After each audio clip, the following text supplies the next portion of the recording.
Los hombres de negro nos vigilan. ¿Cómo es posible que hayan desaparecido o muerto en extrañas circunstancias tantas personas que han investigado y denunciado todo tipo de escabrosas cuestiones en las que están implicadas nuestros gobiernos, entre las que se encuentran temas como la energía libre, encubrimientos, salud, ovnis o ciencia? ¿De dónde salen y quién paga a esos amenazantes hombres vestidos de negro con corbata que acosan a dichas personas? El siguiente artículo ayudará a esclarecer en qué mundo vivimos realmente. No dejen de leer el relato más abajo que nos llega desde Argentina al respecto. Casos de hombres de negro en Argentina. Argentina tampoco ha estado ajeno a todos estos acontecimientos. He podido rastrear varios incidentes donde están involucrados y se ha observado la presencia de los hombres de negro. Personalmente he tenido la oportunidad de investigar varios casos ocurridos aquí en la Argentina, a testigos de fenómenos ovni y protagonistas de encuentros con los tripulantes de dichos objetos, investigadores, que se han acercado a mí para contarme sus ingratas experiencias. Mis archivos poseen datos ocurridos en la provincia de Buenos Aires, distintas ciudades de esta, la capital federal, San Luis, Tucumán, Córdoba, Mendoza, Santa Fe, etc. En los sucesos del 29 de agosto de 1962, un episodio conocido como el incidente de Necochea, el protagonista principal Osman Alberto Simonini observa y es perseguido por un ovni en la ruta bonaerense que une La Dulce con Necochea, mientras viajaba con destino a esta última ciudad costera. Este caso también fue investigado por el oficial principal Juan José Laterza, al día siguiente de los sucesos, quien elevó un memorándum informando acerca de la presencia de un raro artefacto, y calificando al testigo de muy buena reputación y totalmente confiable en sus dichos. Finaliza el mismo certificando al incidente como un hecho real, tal cual como lo relata el protagonista. Se detalla el avistaje de un objeto, el paso por el campo dejando evidencias físicas y o fisiológicas al testigo, su posible persecución, entre otros detalles. Enterado de estos sucesos, quien esto escribe, años más tarde y por la excelente reputación en la ciudad del testigo, trato de que me conceda una entrevista para que me relate lo sucedido.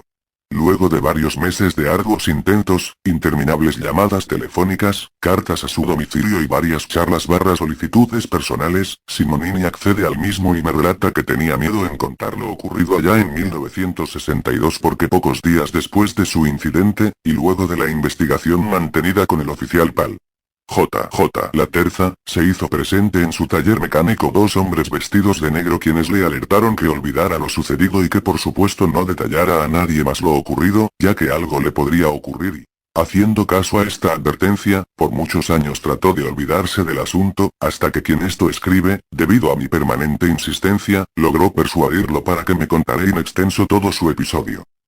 Fue aquí donde tuve mi primer acercamiento de un testigo con los hombres de negro y en mi propia ciudad.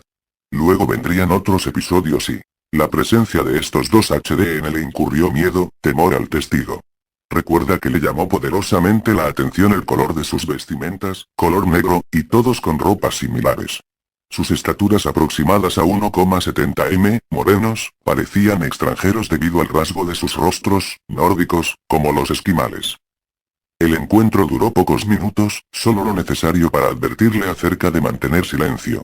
Recuerda que se retiraron del taller, existiendo otros testigos, ayudantes y clientes, pero nadie salió para ver en qué se movilizaban.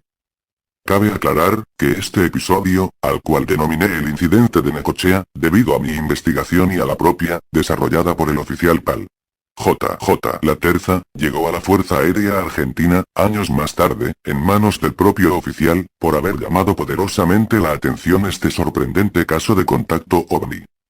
La presencia de estos extraños personajes en este incidente dándolo a conocer por primera vez en este trabajo de investigación produjo en mi persona la búsqueda de casos similares en el mundo entero, realizando así mi investigación paralela en torno a ellos.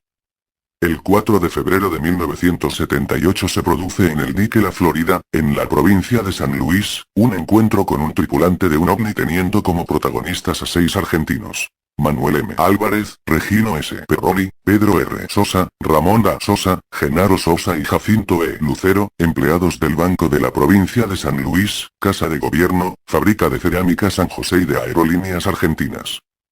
Ellos relatan que aproximadamente a las 4:45 horas del día 4 de febrero de 1978, a unos 100 metros de donde se encuentran ubicadas las instalaciones del Club Náutico y de Pesca La Florida, con dirección al sur, observan un ovni rodeado de una aureola con irradiación de luz fosforescente, cuya nave estaba suspendida en el aire a una altura aproximada a 4 metros del suelo, desprendiéndose una escalerilla por donde descendió un ser con apariencia humana, que vestía un traje plateado escamado brilloso, ajustado al cuerpo.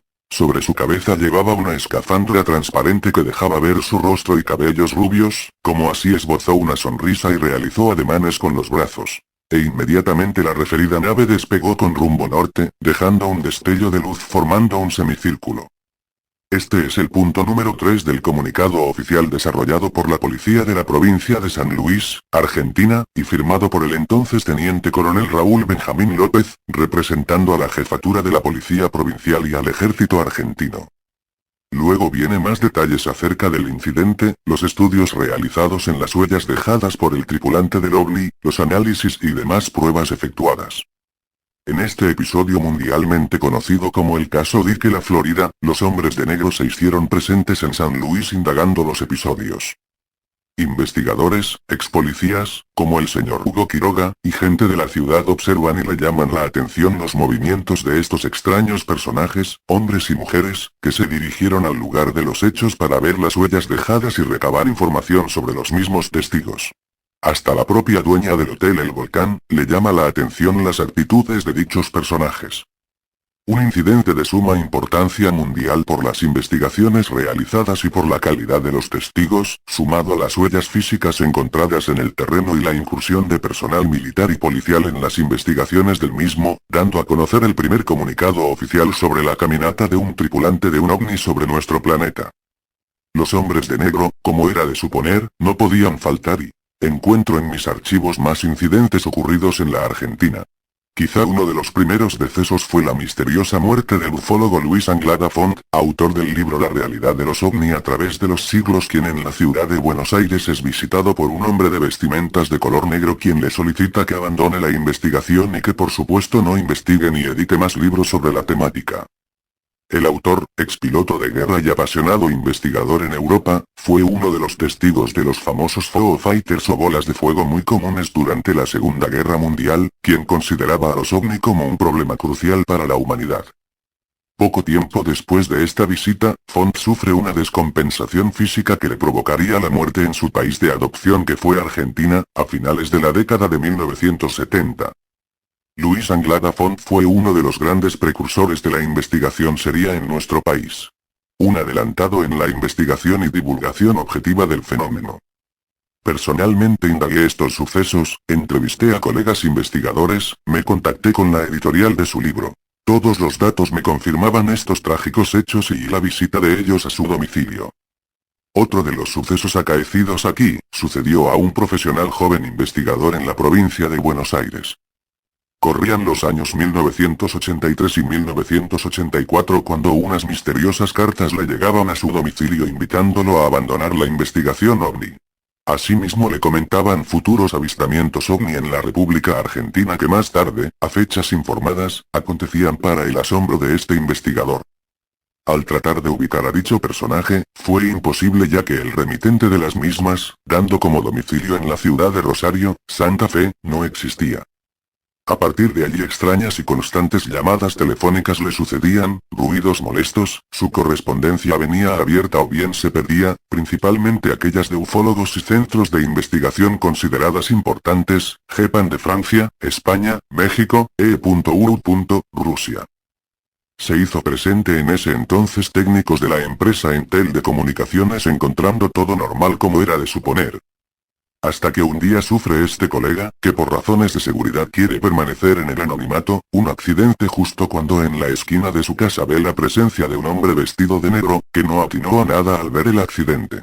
Su estatura era mediana, de mirada tenebrosa que le provocó al ufólogo un cosquilleo en todo el cuerpo. Al salir de su vehículo, se da cuenta que ya nadie había en la calle y era el martes 19 de junio de 1984. La acción de los hombres de negro se hizo efectiva, el colega por muchos años dejó la investigación ya que se dio cuenta que la tarea amenazadora se podría hacer fácilmente efectiva. Hoy está en nuestras filas, con mucho recato pero con la fuerza que le dice que hay que continuar y encontrar la verdad en todo esto. Sigo citando episodios argentinos y los sucesos ocurridos al investigador ingeniero Oscar Ackerman en 1976 en la ciudad de Buenos Aires, cuando es invitado a abandonar sus trabajos investigativos por parte de extraños personajes. En el año 1978 y siguientes, a varios integrantes de la otrora ONIFE, Organización Investigadora de Fenómenos Espaciales, y el robo de varias documentaciones OVNI en el año 1973 que le llamó poderosamente la atención a personal de la Policía Federal Argentina, que dirigiera el ufólogo y amigo Fabio Cerpa, siendo él mismo también protagonista en varios sucesos en la Argentina y el extranjero, Chile, México. Los incidentes del caso Trancas ocurridos en la provincia de Tucumán el 21 de octubre de 1963, cuando son visitados colegas investigadores por personas vestidas de negro solicitando la no divulgación de los hechos. Recordemos que este es un clásico de la ovnilogía argentina, cuando sus protagonistas integrantes de la familia Moreno, observan 7 ovnis evolucionar sobre su finca, para descender luego sobre la residencia, quedando allí las improntas de sus huellas físicas en el terreno, algunas tardaron cerca de 6 años en desaparecer. Las visitas al escritor argentino, autor de varios libros, de diversa índole, Héctor Antonio Pizco en sucesos ocurridos en la provincia de Buenos Aires, capital federal y en Córdoba, en los años 1978, 1989, 1994, entre otros. Como el caso María Elena Paredes, de agosto de 1981, el caso Mónica Pérez, Mendoza, de abril de 1985. También podemos citar los silencios de varios ufólogos que abandonaron abruptamente el estudio de los OVNI. Y así seguiría enumerando más incidentes argentinos y, caso Faruk Alem, en Mendoza 1980. Caso Río Carcarañá, cerca de Casilda, Santa Fe, octubre de 1989 y noviembre de 1990. Caso Osvaldo Moro, Buenos Aires, 1996, etcétera, etcétera. Los hombres de negro en la investigación OVNI. En octubre de 1993 el ufólogo catalán Andreas Faber-Kaiser publica una nota titulada Entre la vida y la muerte, donde detalla y mi vida vale más que determinadas noticias, que si bien informan, tampoco van a cambiar lamentablemente el curso de la historia. Quien no crea en esta posibilidad, que relea mis artículos y tampoco puedo sacarme de la cabeza el hecho de que mi amigo íntimo, compañero de investigación y auténtico hermano, el periodista argentino Alejandro Vignati sumó ahora 11 años de muerte no aclarada aún hasta hoy, en un hotel de Caracas, Venezuela, desde donde estaba investigando para mi publicación Mundos Desconocidos los últimos experimentos norteamericanos y al cabo de 2 meses escasos de su muerte me vi obligado a suspender la publicación de la citada revista y Andreas Faber-Kaiser, un excelente investigador de lo insólito, fallecería poco tiempo después de escribir esta nota víctima de una cruel enfermedad el 14 de marzo de 1994. Cabe aclarar que el argentino Alejandro Vignati, fallecido en circunstancias aún no aclaradas, también se había ocupado acerca de la presencia de los HDN en la investigación OVNI. Le llamaba la atención la presencia de ellos en algunos incidentes, su tarea intimidatoria a testigos y a ufólogos. El 24 de abril de 1977 se produce uno de los casos más enigmáticos en el vecino país de Chile. Allí el cabo Armando Valdés al mando de una patrulla de 7 soldados, asentados en la región de Chile cerca del pueblo de Putre, zona fronteriza con Perú y Bolivia, estaban apostados allí por posible guerra o conflictos militares que pudieran ocurrir con dichos países. A las 4:00 de la mañana del 25 de abril, asentados en una caballeriza con cerca de 1000 caballos, observan las evoluciones de 3 objetos entre las montañas, del cual uno de ellos se acerca al lugar donde se encontraban los soldados, para luego el cabo Valdés desaparecer por el término de 15 minutos al ingresar en una zona de niebla producida por el OVNI. Pasados estos minutos, el militar aparece balbuceando ustedes jamás sabrán quiénes somos ni de dónde venimos, además de haberle crecido la barba y su reloj marcando 5 días adelantado a la fecha en cuestión. Enterados de la noticia del caso, vino un silencio total y, transcurridos 22 años de los sucesos, el miércoles 16 de junio de 1999 se presenta por primera vez el cabo Armando Valdés en un programa de la televisión chilena, comentando los pormenores del caso. Su experiencia dice que no fue buena, los seres los consideró como malignos pero a pesar de todo esto, hoy ya no tiene miedo de lo acontecido. Para sorpresa de todos informó que fue visitado por unos seres extraños a los que definió como seres de negro o hombres de negro. Los mismos los visitaron en reiteradas ocasiones preguntándole varias cosas de su vida y aspectos generales de la misma. Decidió hablar ya que consideró que ya era tiempo de hacerlo. Ya se encuentra retirado de las Fuerzas Armadas. Un incidente de suma importancia teniendo a 7 testigos observadores de la desaparición del cabo Valdés y la presencia nuevamente de los enigmáticos hombres de negro en este suceso ovni. Otro de los enigmáticos casos es el referido al periodista e investigador alemán Karl Brugger, nacido en Múnich en 1942 y especialista en estudios de historias contemporáneas, destacado por la televisión alemana en Brasil para investigar la existencia del cacique indio Tatún Kanara, jefe de la tribu Uga Mongulala, que quiere decir el pueblo escogido por los dioses, autor del famoso libro La Crónica de Akakor. Allí detalla el encuentro con brillantes naves doradas y de poderosos extranjeros que llegaron para tomar posesión de la tierra y los extraños dijeron que procedían de un lugar llamado Eschuerta, un remoto mundo situado en las profundidades del universo, en el que vivían sus antepasados y del que habían partido para llevar el conocimiento a otros mundos y... Sus 270 páginas detallan varios encuentros y nuevas presencias de naves y seres que vendrían al mundo subterráneo existente en nuestro planeta, ubicados en el Brasil y en nuestra propia cordillera de los Andes. Y es así que el 3 de enero de 1984 es asesinado en Río de Janeiro, Brasil, el gran buscador de Akakor, Karl Brugger, de un disparo a quemarropa causándole la muerte en forma instantánea. La policía aún desconoce el autor de dicho asesinato. Una vez más, la intervención de los hombres de negro impidiendo que la verdad salga a luz y... El investigador y escritor Brad Steiger considera a los hombres de negro como los malos de la ufología.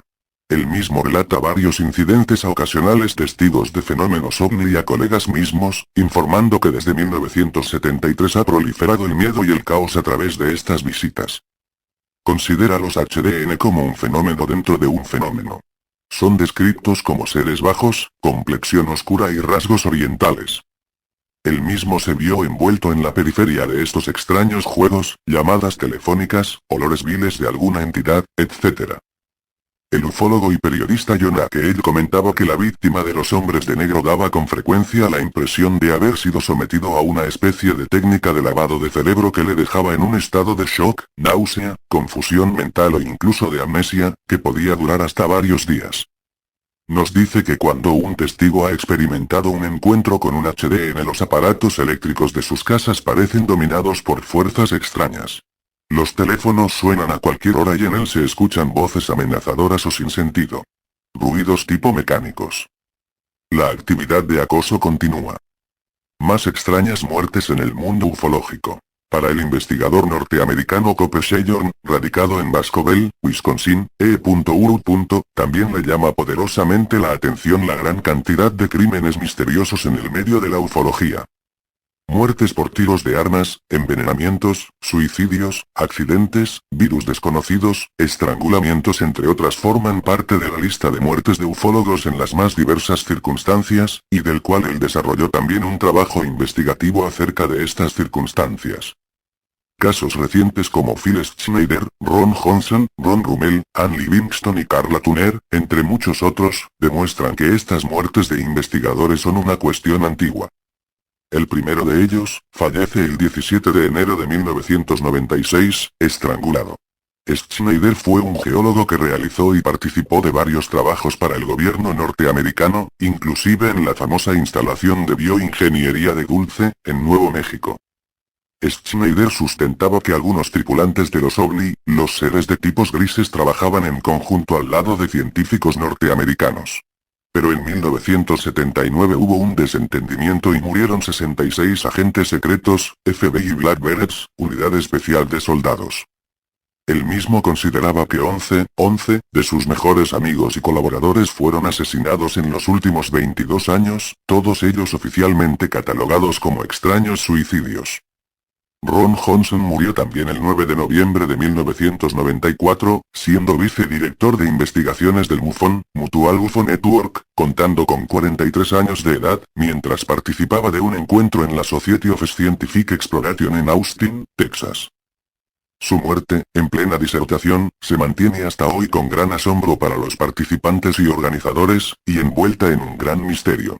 Su último trabajo fue en el Institute of Advanced Studies, con sistemas de propulsión OVNI.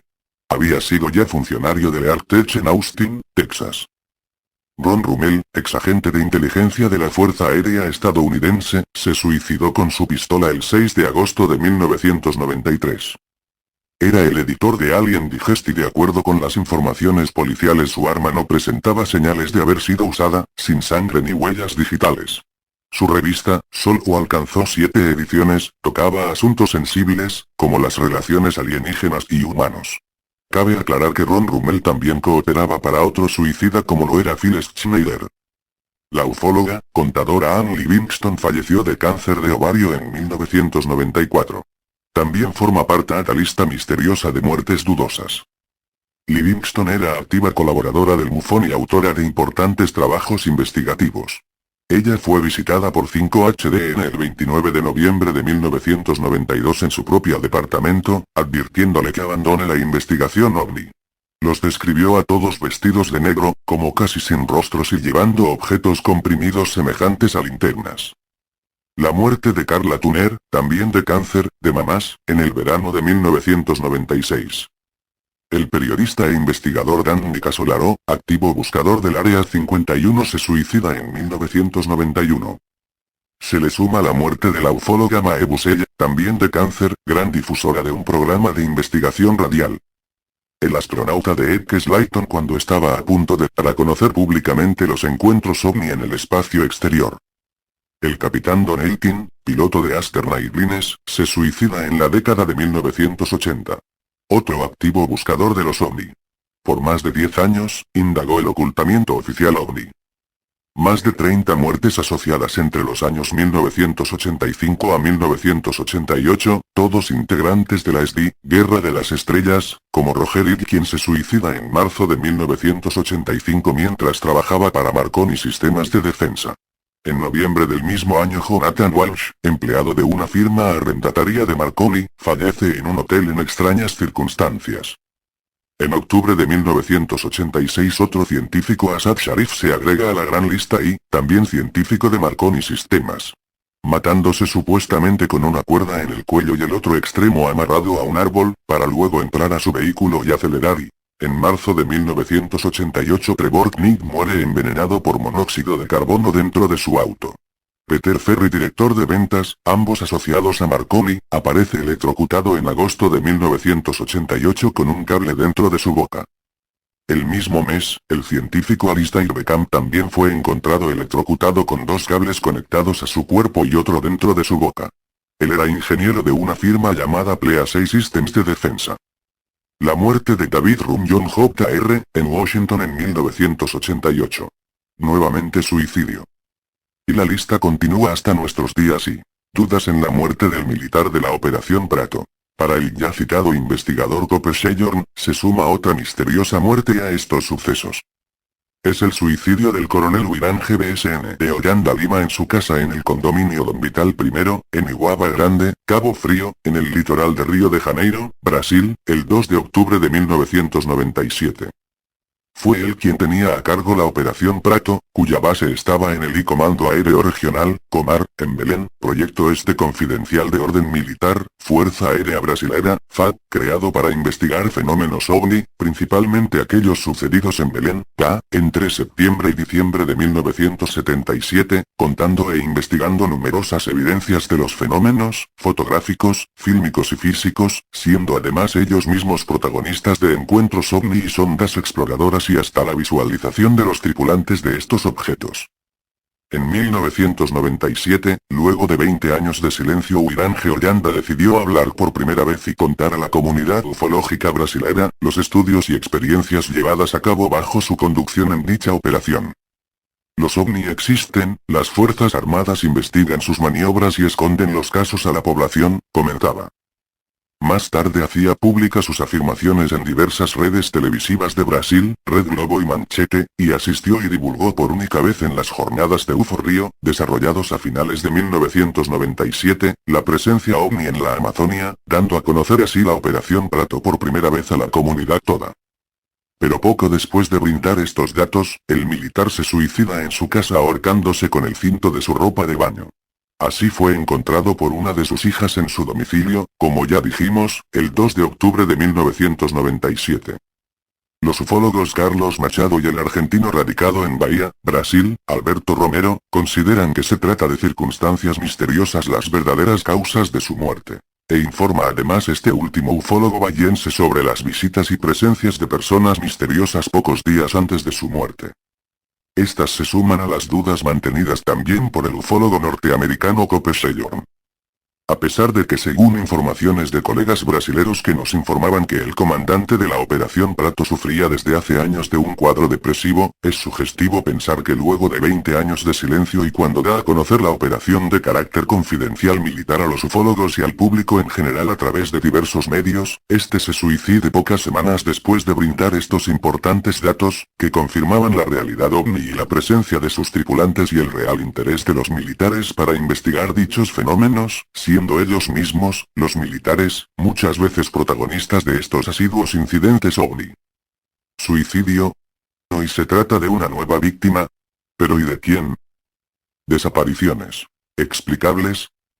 En un poblado esquimal de Anjiku, a 1200 kilómetros al norte de Churchill, en Canadá, el 16 de noviembre de 1930, los 50 habitantes del pueblo mencionado, desaparecen abruptamente. En sus chozas se hallaron recipientes conteniendo comida sobre el fuego, rifles colocados, como siempre detrás de las puertas, y hasta prendas de vestir atravesadas por agujas que interrumpieron para siempre su labor. Por una razón que quizá nunca sabremos, hombres, mujeres y niños, abandonaron sus viviendas, sus alimentos, sus perros, sus embarcaciones y atraídos por algo fascinante y desconocido, se esfumaron sobre la tundra helada. Surge así, mi hipótesis de trabajo. Que estos hombres o sus descendientes, fueron secuestrados por seres inteligentes muchos más avanzados tecnológicamente que nosotros, para ser preparados por medio del lavado de cerebro, hasta tal punto en anularlos y convertirlos en perfectos androides humanos, para desarrollar alguna misión específica. Recordemos que a los hombres de negro, se los describe como seres de raza nórdica, de rasgos parecidos a los pueblos esquimales. Y quién mejor que ellos, siendo seres humanos, no tendrían ningún problema en infiltrarse entre nosotros, sin llamar absolutamente nuestra atención. Y es a través de esta, mi hipótesis de trabajo, que la misma es corroborada por el investigador George Smith, del cual cree que ellos pueden venir del círculo polar ártico, y pertenecer a unas tribus primitivas de indios que evidentemente están controlados por seres espaciales, muchos más inteligentes que nosotros. Los hombres de negro, cuya descendencia son de seres no originarios de nuestro planeta, esta raza, y digo raza, porque están en nuestro planeta Tierra, quizás nosotros mismos los hemos visto caminando en nuestras ciudades, sin percatamos de su presencia. La pregunta surge sola, ¿están los hombres de negro entre nosotros? Los hombres de negro entre nosotros. Hasta aquí los hechos, las pruebas contundentes, vimos sus presencias en todo el mundo en las más diversas situaciones, esta es la realidad que prueba su existencia. Los hombres de negro, están entre nosotros. Ellos están aquí observándonos, vigilándonos, siguiendo nuestros pasos, realizando esta investigación paralela a testigos y ufólogos investigadores del mundo entero. Estos sucesos se reiteran, inclusive como ya vimos anteriormente en nuestro propio país, la República Argentina, al igual que en Chile, Brasil, México, Canadá, España, Francia, Inglaterra, Nueva Zelanda y otros. Citemos como ejemplos incidentes como caso DuPont, Harold, Stuart, Dorsey, Hunt, Gray Barker, Ivan Sanderson, Isla Maury, Newark, Dunmer, Point Pleasant, Virginia, Joseph Davidson, Terenberg, Rex Flynn, Charles Mund, Bruce Katie, Pedro Muñoz, Oficial UFO, Dorothy Kilgallen, James M.C. Donald, Jimmy Carol Lorenzen, Frank Edwards, Paulo de Cavallo Neto, Brad Steiger, Francisco Jurado, Grant Breland N.B., Ebert Hopkins, Peter Krasa, P.A.H., Osvaldo Moro, Osman Simonini, Luis Anglada Font, Andreas Faber-Kaiser, Alejandro Vignati, integrantes del equipo ONIFE, Fabio Cerpa, Mónica Pérez, Elena Paredes, Héctor Apico, Willie Ley, Richard Church, Frank Sully, H.T. Wilkins, Gloria Lee, Della Larson, Dr. Hopkins, Maury Ford, Henry F. Koch, Pheronix, y muchos más, que no podemos detallar, pues ocuparíamos gran cantidad de hojas, y resultaría además cansador seguir enumerando los mismos. Pero todos ellos tienen un común denominador. Las advertencias, las amenazas, las presencias, las muertes dudosas, el abandono en la investigación. Y los encontramos no solo en la investigación OVNI, sino también en todos aquellos sucesos en que personas han trabajado en forma relevante en el conocimiento oculto. Ellos hacen desaparecer a los libros del saber universal, como lo es el de Stanislao de Guatía, D. Rosenkreutzer, Estudios de los Mahatmas, sus misterios y su solución, Zurgeschichte, e Inner Reformation, entre otros. Estos han desaparecido. Numerosas personas tienen copias de otros libros, que son catalogados como prohibidos por los hombres de negro. Como lo son el papiro Voynich, Neferkatpat y el libro de Thoth, las estancias de Cian y Excalibur, el libro de la locura. Pero los textos originales se han perdido. Los hombres de negro guardan celosamente todos estos secretos y estos testigos, tan dispersos, tuvieron experiencia con criaturas sólidas de otro mundo o de otra dimensión de la realidad, o sufrieron alucinaciones de clase parecida, donde las criaturas pudieran ser una especie de proyección física. Hay notables cualidades de este tipo en los numerosos incidentes descriptos. Charles Browen, Flying Saucer Review. Con esto, espero que quede claro sobre lo que viene sucediendo. Estamos siendo vigilados por algo, y ese algo son los hombres de negro. Todos nosotros debemos traspasar la barrera de lo impenetrable y romper todos los obstáculos de la misma. Debemos llegar donde el hombre nunca ha podido llegar. Para ello, es necesario seguir buscando e investigando con metodología científica en regiones en donde aquellos no se arriesgaron, y no llegaron a investigar. El investigador Ray Barker terminaba su libro, Take Note Much About Flying Saucers, con un terrible presentimiento. Tengo la sensación de que algún día llamarán a mi puerta. También lo harán en la de ustedes, a menos que todos lleguemos a ser más sabios y descubramos quiénes son estos tres hombres. Ese gran buceador español, llamado Antonio Rivera, fallecido en septiembre de 2001, y que también se ocupó del tema comentaba. Son los que han hecho callar a tanta gente que sabían cosas. ¿Esos caballeros, quiénes son? Vuelvo a preguntarme. No lo sé. Considero que el misterio de los hombres de negro sigue en pie. Ellos están aquí entre nosotros cumpliendo una tarea amenazadora y esta organización que alberga en su seno a seres humanoides, poseedores de facultades asombrosas, siguen impunes. Un enigma más, que viene a sumarse al propio, que es el mismo fenómeno OVNI. Sin duda alguna, ya ha comenzado la batalla entre los investigadores del conocimiento oculto y los hombres de negro, HDN, o Men in Black, MIB. Solo nos resta esperar y bibliografía y aportes investigativos. Investigaciones de diversos investigadores ya enunciados en este trabajo de investigación. Investigaciones propias de Guillermo Daniel Jiménez desarrolladas en Argentina y el extranjero, Chile, Brasil, México, E.U.